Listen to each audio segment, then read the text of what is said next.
Hello student, आज कोई विशेष topic पे मैं बात नहीं कर रहा हूँ।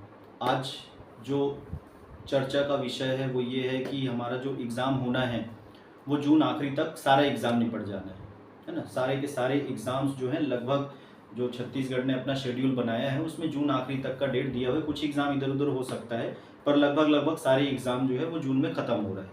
तो ऐसी स्थिति में आपके पास समय बहुत कम है। आज की यदि मैं तारीख लेके चलूँ तो मुश्किल से 25-30 दिन आपके पास बनते हैं और इन 25 से 30 दिनों के भीतर में आपको पूरा तैयारी करके रखना है ना। जो बच्चे टेक्निकल की तैयारी कर रहे हैं उनको टेक्निकल की तैयारी करनी है, जो बच्चे किसी और एग्ज़ाम की तैयारी करनी है। मतलब आज ये है कि आपको एक महीने में जो बच्चा जिस एग्ज़ाम की भी तैयारी में लगा है उसको एक महीने के भीतर वो तैयारी पूरा करना है। यदि आप आज से तैयारी शुरू कर रहे हो तो, या पिछले कुछ दिनों से तैयारी कर रहे हो तो हाँ, कई लोग ऐसे होंगे जो साल भर से तैयारी कर रहे हैं तो उनका जो तैयारी होगा वो अच्छे लेवल पे होगा। लेकिन जो अभी से तैयारी कर रहे हैं, जिन्होंने अभी फॉर्म भरा और जो अभी से अब सोच रहे हैं कि हाँ भाई अभी जागृत अवस्था में आए हैं और जिनको ये लग रहा है कि हाँ अब हमको तैयारी करना है, तो वो कैसे तैयारी कर सके, है ना, उनकी तैयारी किस तरीके से होनी चाहिए। तो सबसे पहली चीज़ तो ये है कि आप किसी एक एग्ज़ाम की तैयारी में यदि आप लगे हो तो आपको सबसे पहला काम जो करना है उसका सिलेबस से बाहर में बिल्कुल भी नहीं जाना है। आउट ऑफ सिलेबस 100% सिलेबस करने के पीछे भी आप नहीं दौड़ोगे। 100% सिलेबस हो ही नहीं सकता है, एक महीने में आप पूरा 100% नहीं कर सकते हो, है ना। तो सबसे पहला काम है, कोशिश कीजिए कि जो आपका सिलेबस है उस सिलेबस में रहते हुए आप चीज़ों को तैयार करो। तो आपको पहले अपना सिलेबस पता करके रखना पड़ेगा कि हाँ भाई हमारा सिलेबस क्या है। जो बच्चे हैं जो भी एग्ज़ाम की तैयारी है उनके पास अपना एक सिलेबस होगा और वो सिलेबस कैसा है, क्या है, किस तरीके से है। ठीक है, सिलेबस में दो चीज़ें होती हैं। यदि आप सिलेबस को देखोगे तो आपके सिलेबस में आपको ऐसा दिखाई देगा कि कुछ चीज़ें ऐसी हैं जो प्रीवियस ईयर में लगातार पूछी जा रही हैं।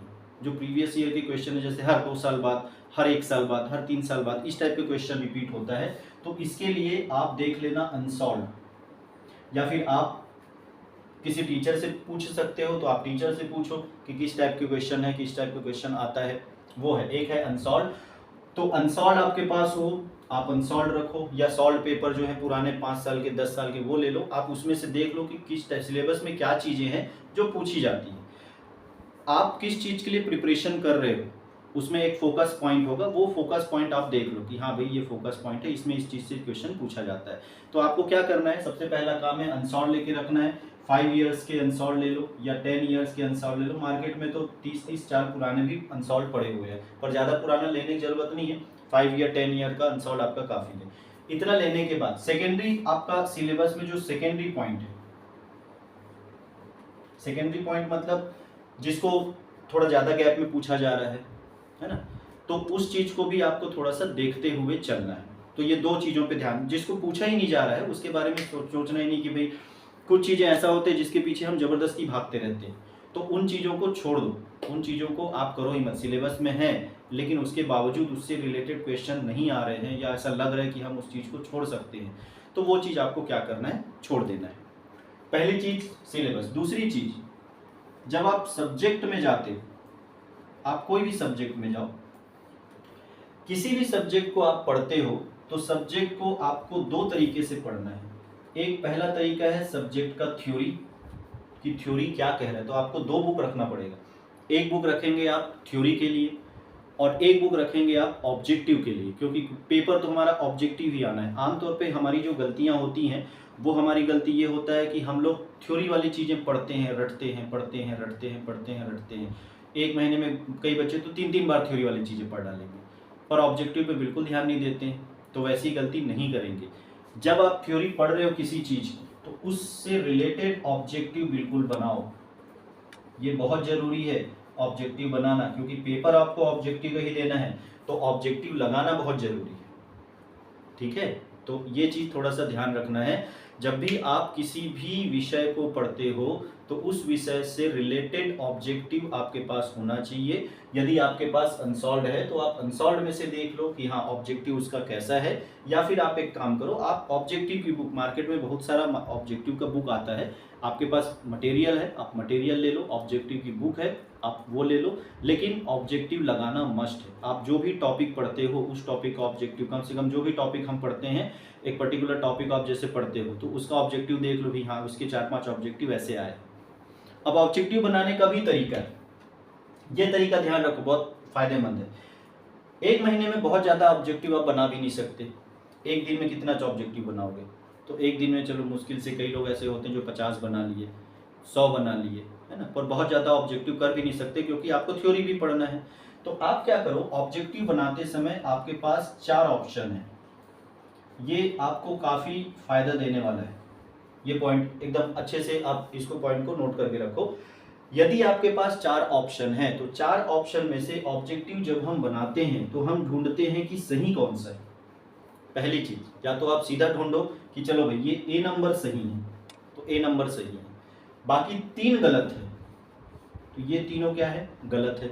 ये हमारा पहला तरीका होता है, ये हमको समझ में आता है। दूसरा तरीका ये है कि आप गलत ढूंढ लो कि भाई कौन कौन सा चीज़ गलत कह रहा है, तो आपको यदि सही नहीं पता चल रहा है तो आप गलत को ढूंढ लो, गलत हो रहा है तो वो पता चल जाएगा। तीसरी सबसे इंपॉर्टेंट चीज, एक ऑब्जेक्टिव में 4 ऑप्शन आपके पास है, चारों ऑप्शन को बहुत गंभीरता से सोचो, विचार करो, एनालिसिस में जाओ। चारों ऑप्शन को आप सोचोगे कि हाँ ये ऑप्शन सही है, तो ये मैंने पढ़ा है, ये इसलिए सही है कि ये ऐसा ऐसा होता है, बाकी 3 ऑप्शन गलत है तो क्यों गलत है? Question mark. यदि 3 आंसर गलत है तो क्यों गलत है, किस लिए गलत है, कारण क्या है उसके गलत होने का, ये आपको सोचना है।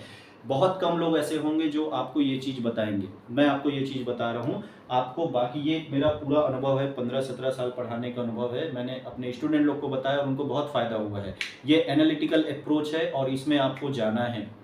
यदि आप ऑब्जेक्टिव सॉल्व करने बैठे हो तो ऑब्जेक्टिव सॉल्व करते हो तो एक सही है, वो सही क्यों है ये पता है, और बाकी 3 गलत है तो गलत क्यों है ये भी आपको पता होना चाहिए।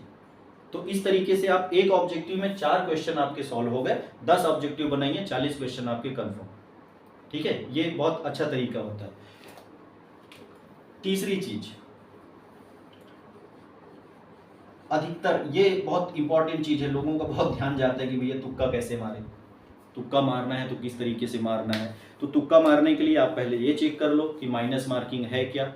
यदि माइनस मार्किंग है तो कोशिश करो तुक्का ना मारो, और यदि आपको तुक्का मारना ही है तो तुक्का मारते समय आप जब 4 ऑप्शन देखोगे और आपने उसको कहीं भी पढ़ा हुआ है, कहीं भी कभी भी आप पढ़े हो, तो एक ऑप्शन आपके दिमाग में क्लिक करेगा, एक ऑप्शन ऐसा होगा जो दिमाग में बिल्कुल क्लिक करेगा, वो आपके अनकॉन्शियस माइंड में चले जाता है। वो उस समय जब हम चीज़ों को देखते हैं तो हमको लगता है कि हाँ ये हो सकता है, तो आप थोड़ा सा रिस्क वहाँ पे ले सकते हो। यदि आपको ऐसा लगता है कि किसी क्वेश्चन पे हमको तुक्का मारना है या नहीं बन रहे क्वेश्चन, ठीक है, तो आप ऐसा कर सकते हो। कई सारे एग्जाम में ऐसा होता है कि भाई चलो एक क्वेश्चन के पीछे 4 नंबर है और माइनस में 1 मार्क्स है, तो उस केस में आप क्या करो, यदि आपको थोड़ा सा रिस्क लेना है तो आपने एक सही बनाया तो बाकी 2 क्वेश्चन में आप थोड़ा सा तुक्का मार सकते हो यदि आपको मारना ही है तो, क्योंकि इसमें आपको क्या मिल गया, +4 मिल गया और इसमें -1 मिलेगा, और यदि रिजल्ट सही मिल गया तो ये +4 और +4 भी मिल सकता है। तो इस तरीके से आपको ये काम आएगा। तुक्का मारते समय चीज़ों को थोड़ा सा ध्यान दे। तुक्का लगने के जो चांसेस होते हैं ना, मुश्किल से 20% होगा, मुश्किल से, वो भी नहीं लगता है।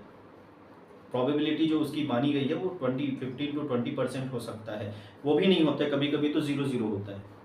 तो पहली सलाह तो है तुक्का मत मारो, और दूसरी सलाह है यदि मारना ही है, नहीं हमको मारना ही है, ऐसा हो जाता है कि नहीं भी एग्जाम में बैठे क्या करें 3 घंटा, तो उस केस में आप ऑप्शन देखो।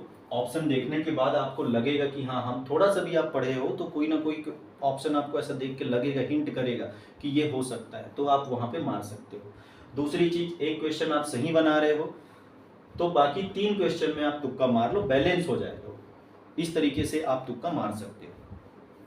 कई बच्चे ऐसे होते हैं जो एक साथ कई एग्जाम के फॉर्म भरते हैं, मल्टीपल एग्जाम्स की तैयारी कर, मल्टीपल एग्जाम्स की तैयारी करेंगे तो आप क्या करें, तो उनमें से आप देख लो कि जैसे 3 एग्जाम की तैयारी, तीनों फॉर्म हमने भर दिया है, तीनों फॉर्म भरेंगे तो अब तीनों में कैसे करें, तो कुछ सिलेबस कॉमन हो सकता है, तो आप कॉमन सिलेबस को अच्छे से आप पढ़ लो कि क्या क्या कॉमन है। एक बार पढ़ोगे तो आप तीनों तैयारी कर सकते हो। कुछ चीज़ें होती जो अलग होता है, डिफर होता है, अलग अलग चीज़ें होती, तो उसके लिए आप थोड़ा टाइम मैनेजमेंट करो। आप टाइम देख लो कि हाँ भाई इस समय इस एग्जाम के लिए मैंने ये पर्टिकुलर टॉपिक दिया है, इसको 2 घंटे 3 घंटे पढ़ना है, रेगुलरली पढ़ना है। एग्जाम के बीच में यदि 4 दिन का गैप है और आप सोचोगे कि उस सब्जेक्ट को मैं 4 दिन में पढ़ूं, तो वो नहीं होगा।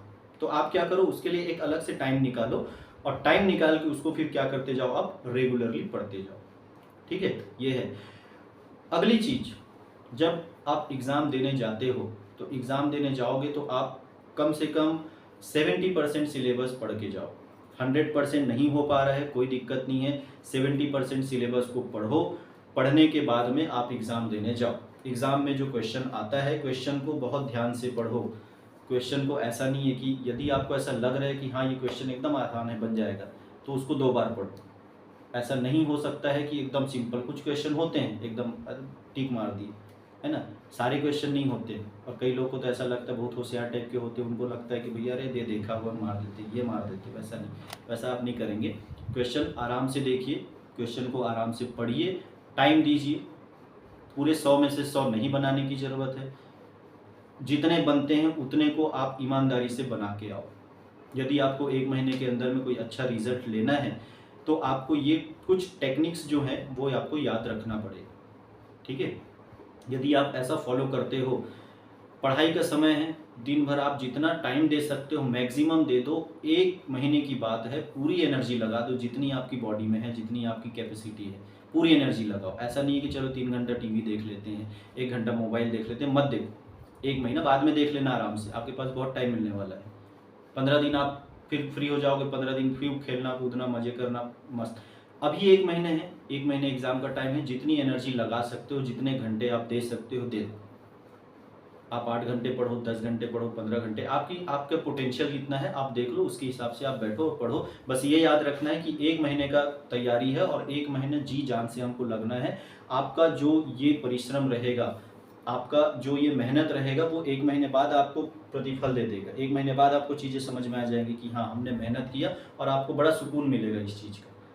ठीक है, तो इस तरीके से 1 महीने के बाद जितने भी बच्चों की तैयारी है, जितने भी एग्ज़ाम आपने भरे हैं, सारे के सारे एग्ज़ाम की तैयारी आप इस तरीके से अच्छे से कर सकते हो। एक बार और बता रहा हूँ मैं, ऑब्जेक्टिव लगाना मत भूलना, ऑब्जेक्टिव जरूर लगाना है, सिर्फ थ्योरी पे। कई बार ऐसा होता है कि हम कहीं से कुछ नोट्स, कहीं से कुछ मटेरियल, कहीं से कुछ इधर उधर की चीज़ें इंतजाम करते हैं, इसमें क्या अलग दिया है, इसमें क्या अलग दिया है, इसमें क्या, ऐसा 4-5 चीज़ें बिखेर देते हैं। वैसा मत करो, एक बुक लो, रेफरेंस में एक ही बुक लेना है, आपको 10 बुकें नहीं पढ़नी है। 1 महीने का टाइम है, आप जब साल भर की तैयारी करोगे तो 10 बुक पढ़ो।